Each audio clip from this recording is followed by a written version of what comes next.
Hello, Jessica. We're from Australian TV. Hi. How's the trial going? Yeah, I think it's been going okay, but I can't really say anything right now. I understand. Do you know who murdered? Do you have any ideas about who murdered? No, I have no clue. Jessica Humala Wongso is a 27-year-old girl who was sentenced to 20 years in prison for a crime she never admitted to committing.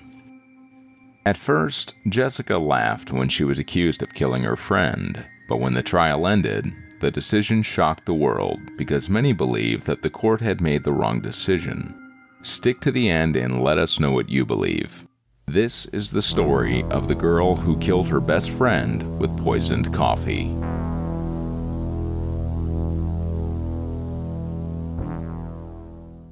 Jessica Humala Wongso's story is one of mystery, intrigue, and tragedy. Born and raised in Indonesia, Jessica was a young and ambitious woman with a passion for culinary arts.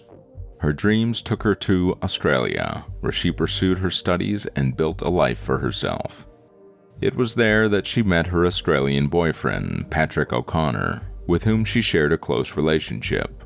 Jessica also met Myrna Salihin while studying in Australia, and the two shared a deep bond with one another.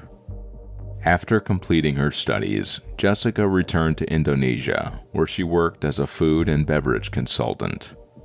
She and her friend Myrna Salihin, whom she had met in college in Australia, had planned to meet for coffee at a popular cafe in Jakarta. The old friends were simply going to sit down with each other and catch up. Before Myrna arrived, Jessica sat down and ordered a cup of Vietnamese iced coffee for her friend. After all the time they had spent together, the least she could do was buy Myrna her favorite drink. Upon arriving, Myrna grabbed the cup of coffee and drank from it. She immediately put it back down, saying that it tasted weird. The catching up started, but in a matter of minutes, Myrna collapsed. She was rushed to Abdi Waluyo Hospital in Menteng, Central Jakarta, where she died within the hour.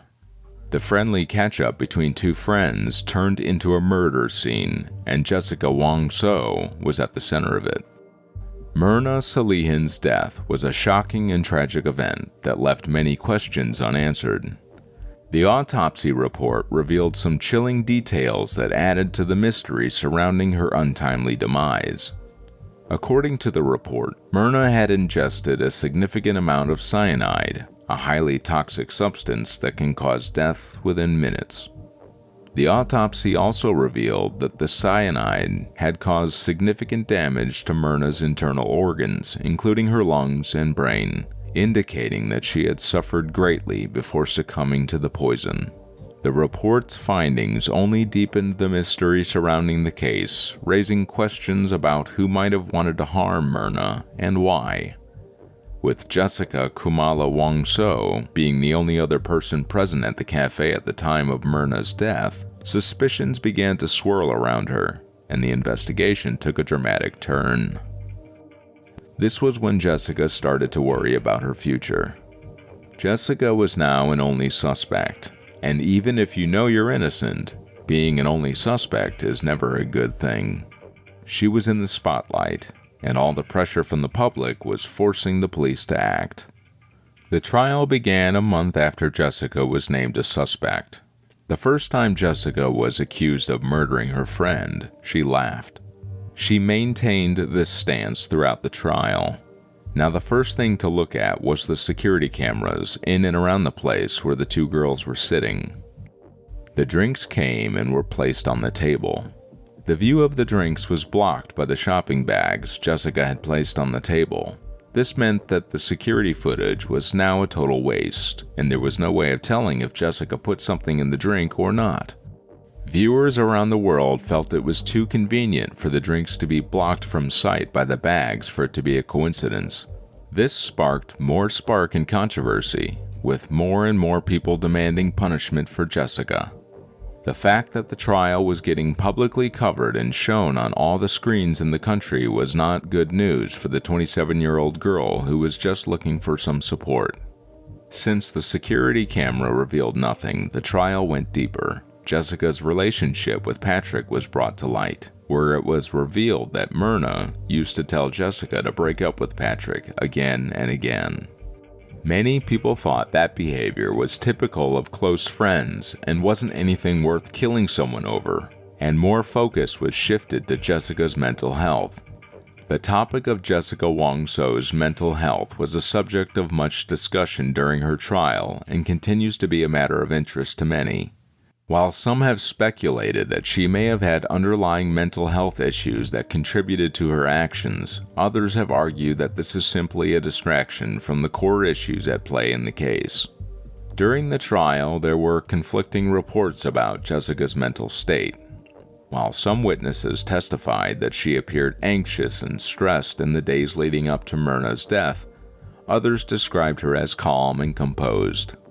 There were also reports that Jessica had sought help from mental health professionals in the past, but the nature of her treatment and its impact on her mental state remain unclear. The question of Jessica's mental health has been a contentious one, with some arguing that it is unfair to use mental health as a defense for her actions. Others have pointed out that mental health can play a significant role in an individual's behavior and should be taken into consideration in cases like this. Regardless of where one falls on the debate, it is clear that Jessica's mental health is an important and complex issue that deserves careful consideration. As we continue to grapple with the tragedy of Myrna's death and the aftermath of the trial, it is essential that we approach this matter with sensitivity and understanding, and work to ensure that those who need mental health support are able to access it when they need it. The trial lasted for 135 days, and the fact that it was being broadcasted made matters worse. Because of the pressure from the public and the calls for justice made the trial even more critical of Jessica's mental health. During the trial of Jessica Humala Wongso, there was one memorable moment that stood out among the tense and emotional proceedings. On February 14, 2017, which also happened to be Jessica's birthday, she celebrated the occasion in the courtroom, with her legal team presenting her with a cake and candles. While some saw this as a lighthearted moment of respite during the otherwise difficult time, others were critical of the gesture, arguing that it was inappropriate given the gravity of the situation. The judge in the case ultimately allowed the celebration to proceed, but it was a reminder of the complexities of the trial and the emotions at play on all sides.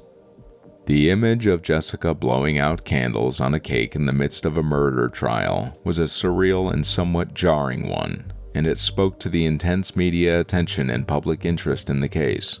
Ultimately, the birthday celebration was just one small moment in a larger story.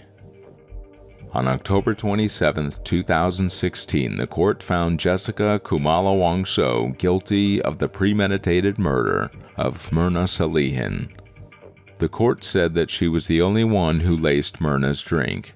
As for the motive, they said Jessica did it because Myrna would repeatedly tell her to break up with her Australian boyfriend.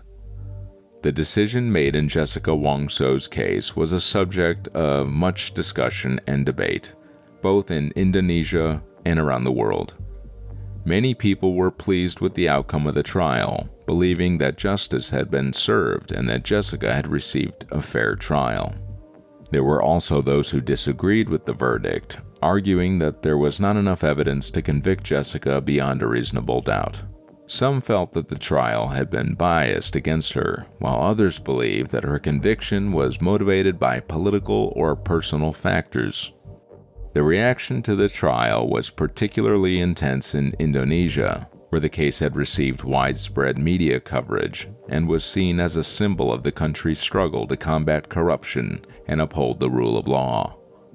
Following her conviction, Jessica Humala Wongso was sentenced to 20 years in prison for the murder of Myrna Salihin.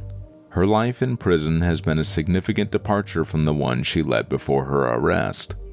As an inmate, Jessica has been housed in a cell at Tangerang Women's Prison in Indonesia, and she has had to adjust to the strict routines and limited freedoms of prison life.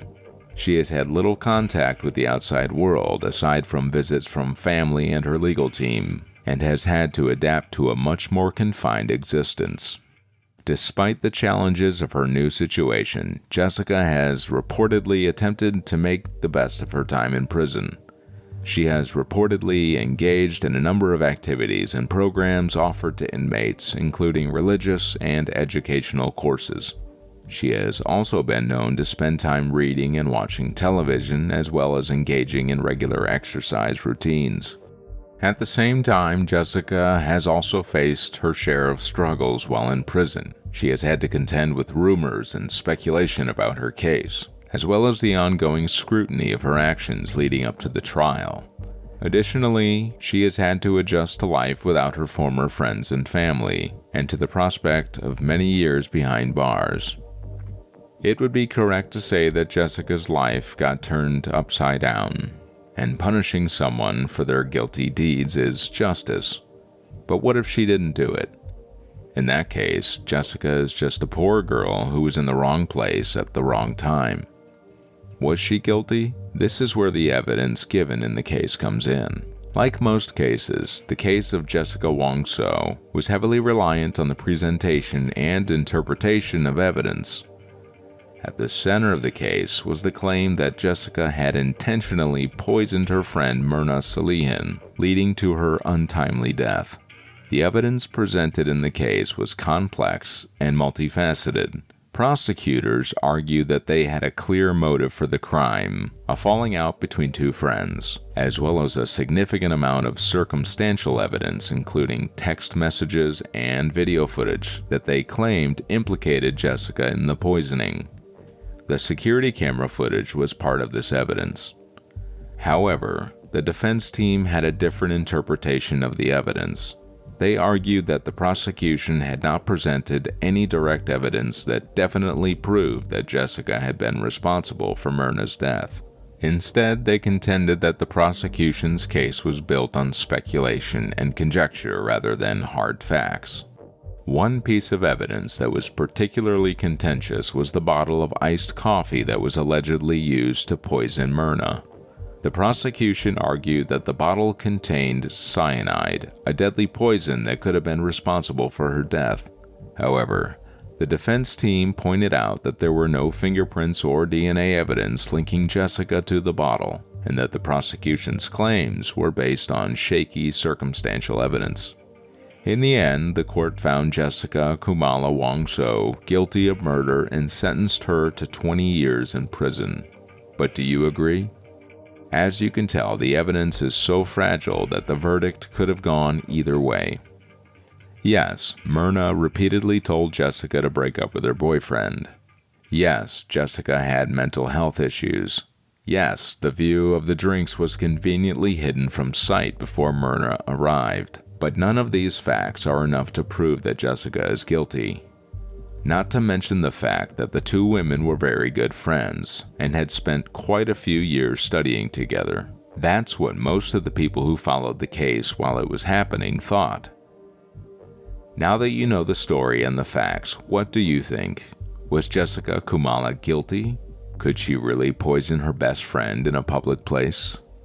Let us know in the comments down below, and don't forget to hit the bell icon and subscribe.